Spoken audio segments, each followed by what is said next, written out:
তো বন্ধুরা, আমার সাথে একটা ঘটনা ঘটলো। আমি ভাবলাম তোমাদের সাথে শেয়ার করি, তাহলে তোমরা ব্যাপারটা বুঝতে পারবে। আহ, আজকেরই ঘটনা, আজকে সন্ধ্যের সময়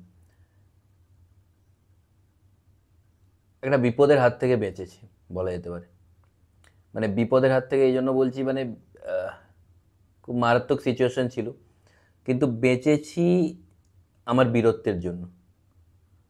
এই গল্পটা শেয়ার করছি এই জন্য যে যাতে তোমরাও হয়তো মোটিভেশন পাবে আজকে যেটা ঘটলো আমার সাথে। তো আমি বাড়ির দিকে আসছিলাম, সন্ধে হয়ে গেছিলো, বাড়ির দিকে আসছিলাম। একটা ফাঁকা জায়গায়, রাস্তার ধারে একটা ফাঁকা জায়গায় একটা লোক হঠাৎ করে আমার সামনে চলে আসে। এসে আমাকে উল্টো পাল্টা গালি দিতে থাকে, গালিগালাজ করতে থাকে, যেরকম হয় আমি বলতে পারবো না এখন। থ্রেট মারছে যা তা ভাবে। তো প্রথমে তো অবাক হয়ে যাই, মানে যে হঠাৎ করে এরকম, মানে কী করে হচ্ছে। তো আমি ভয় পাইনি, প্রথমে ভয় পাইনি, কারণ রাস্তার ধারেই ছিল তো। আর এরকম টাইপের সিচুয়েশনে আমি আগেও পড়েছি। মানে হয়তো আমাকে দেখে বোঝা যায় না, কিন্তু একটু ডেঞ্জার টাইপের আছি। এসব সিচুয়েশন হ্যান্ডেল করা আমার কাছে কোনো ব্যাপার নয়। তো আমি ওকে একটাই কথা বললাম যে আহ, তুই কোন সাহসে আমাকে এই কথাগুলো বলছিস? তোর সাহস কি করে হয় এই কথাগুলো বলার? ওকে প্রথমে আমি এটা বললাম, প্রথমে আমি এমন নয় যে হাত তুলে দেবো গায়ে। একটাই কথা বললাম, কোন সাহসে তুই এই কথাগুলো বলছিস, তোর সাহস কি করে হলো? ও তারপরে পুরো বললো যে ওর সাহস কি করে হলো, যে ও অ্যাকচুয়ালি গুন্ডা একটা, আগে গুন্ডা ছিল না, পরে গুন্ডা হয়েছে, তাই ওই জন্য সাহস এসছে, আগে সাহস ছিল না। পুরো প্রসেসটা বললো। তো আমি শুনলাম। ও আমাকে ভয় দেখাতে চাইছিল, গুন্ডা ফুন্ডা বলে। ও ভেবেছে আমি ভয়ে ওখান থেকে পালিয়ে যাবো, কিন্তু আমি ওখানেই বসেছিলাম ভয়ে। না, পালানোর জন্য একটা সাহস দরকার, ওটা ছিল না। কিন্তু আমি একটা জিনিস দেখলাম, ও আমার চোখে চোখ রেখে কথা বলতে পারছে না। তোমরা দেখবে যারা ভীতু হয় না, তারা চোখে চোখ রাখতে পারে না। ও আমার দিকে তাকাচ্ছিল, আমি অন্যদিকে তাকিয়ে নিচ্ছিলাম। কোনো মতে চোখে চোখ রাখতে পারছিল না, এত ভীতু ও। কেননা ভুলটাও করছিল না। তারপরেও থ্রেট মেরে যাচ্ছে, থ্রেট মেরে যাচ্ছে, আমি কিছু বলছি না, থ্রেট মেরে যাচ্ছে।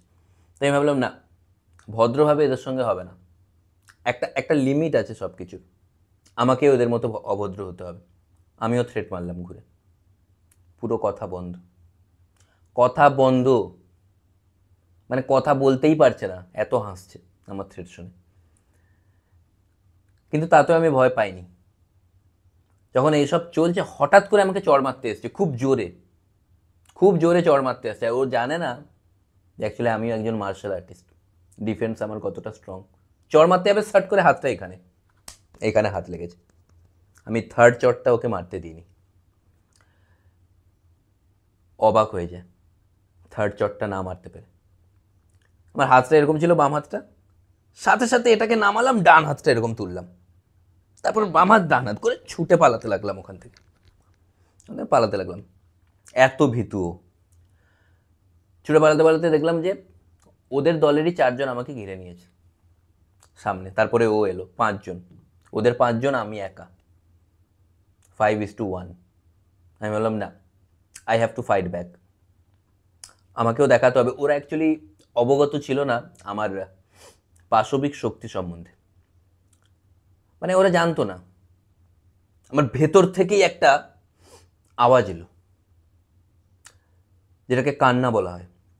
আমি কাঁদলাম খুব জোরে, যাতে রাস্তার লোক শোনে, শুনে ছুটে আসে। কেউ এলো না, কিন্তু আমার কান্না শুনে ওরা ভয় পেয়ে গেল। একটু তো ভয় দেখেছিলাম ওদের চোখে, যে নিজে থেকে না মরে যায়, ভয় ওরা ভাবছিল।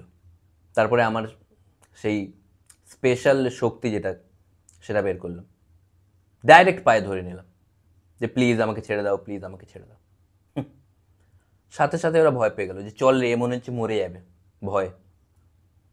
এই এই এই যে আমি ওদের ভয়টা দেখালাম, এখানেই আমি ওদের মুখে ভয় দেখতে পেলাম। একজন বলল ঠিক আছে যাবো, কিন্তু প্রত্যেকে আমরা দুটো চড় মেরে যাবো একে। আমাকে নাকি চড় মারবে। আমি সাথে সাথে এই একটা মারতে পারিস বললাম। ওরা শুনলো না, ওরা দুটো চড়ই মেরে গেল। কিন্তু গেল, ভয়ে গেল, যে নিজে থেকে মরে যেতে পারে। এই যে ভয়, মানে না, আমার ভয়ে যে পালালো।